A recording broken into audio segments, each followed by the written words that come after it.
আসসালামু আলাইকুম সুপ্রিয় দর্শক। তারেক রহমান দেশের যোগ্য প্রধানমন্ত্রী, এ ধরনের বক্তব্য দিয়েছেন চট্টগ্রামের একজন সংসদ সদস্য, যিনি বিএনপির হলে কোনো সমস্যা ছিল না। অর্থাৎ বিএনপির পক্ষ কোনো সংসদ সদস্য যদি এ ধরনের কথা বলতো তাহলে মেনে নেওয়া যেত। এবার জামাত ইসলামের সাতকানিয়া লোহাগড়া আসনের জামাত ইসলামের এমপি, যিনি এবারও এমপি নির্বাচিত হয়েছেন, আলহাজ শাহজাহান চৌধুরী, তিনি বক্তব্য দিয়েছেন তারেক রহমান বাংলাদেশের যোগ্য প্রধানমন্ত্রী। ভোটের আগে বিভিন্ন বিষয় নিয়ে যিনি আলোচনার শীর্ষে ছিলেন। চট্টগ্রামের সাতকানিয়া লোহাগড়া আসনের নবনির্বাচিত এমপি শাহজাহান চৌধুরী বলেছেন, শহীদ রাষ্ট্রপতি জিয়াউর রহমান ও প্রয়াত বেগম খালেদা জিয়ার ছেলে তারেক রহমান বাংলাদেশের যোগ্য প্রধানমন্ত্রী।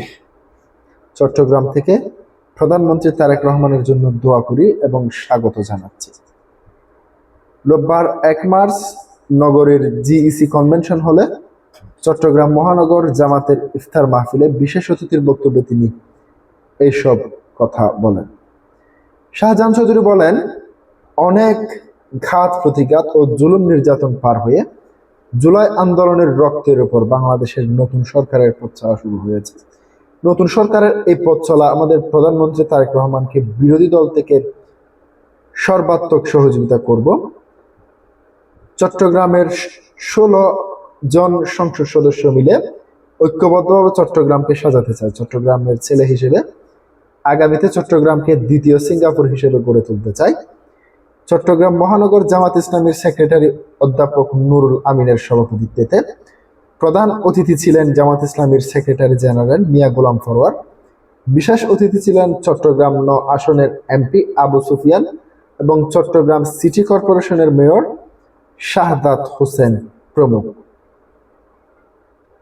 প্রিয় দর্শক, যখন জামাত ইসলামীর আমির বিভিন্ন জায়গায় বক্তব্য রাখতে গিয়ে ভোট চুরির অভিযোগ তুলছেন, নির্বাচন ইঞ্জিনিয়ারিং এর অভিযোগ তুলছেন, কিংবা ভোট চুরি করে ক্ষমতায় গিয়েছে একটি দল, এই ধরনের অভিযোগ তুলছেন, তার পাশাপাশি বুকে পাথর চাপা দিয়ে নির্বাচনের ফল মেনে নিয়েছি, এই ধরনের অভিযোগ তুলছেন।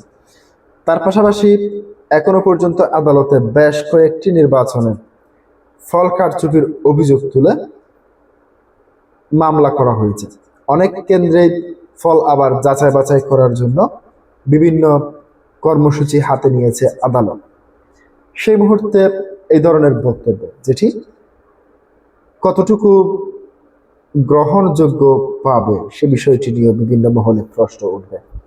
যাক, তিনি যখন এই ধরনের বক্তব্য দিয়েছেন, মূলত এটি কতটুকু জামাত ইসলামের সমর্থকরা কিংবা জামাত ইসলামের কেন্দ্রীয় আমির ডক্টর শফিকুর রহমান মেনে নিতে পারবেন সে বিষয় নিয়ে বিভিন্ন প্রশ্ন সামনে আসবে। প্রিয় দর্শক, আজকে পর্যন্তই। আসসালামু আলাইকুম ওয়া রাহমাতুল্লাহ।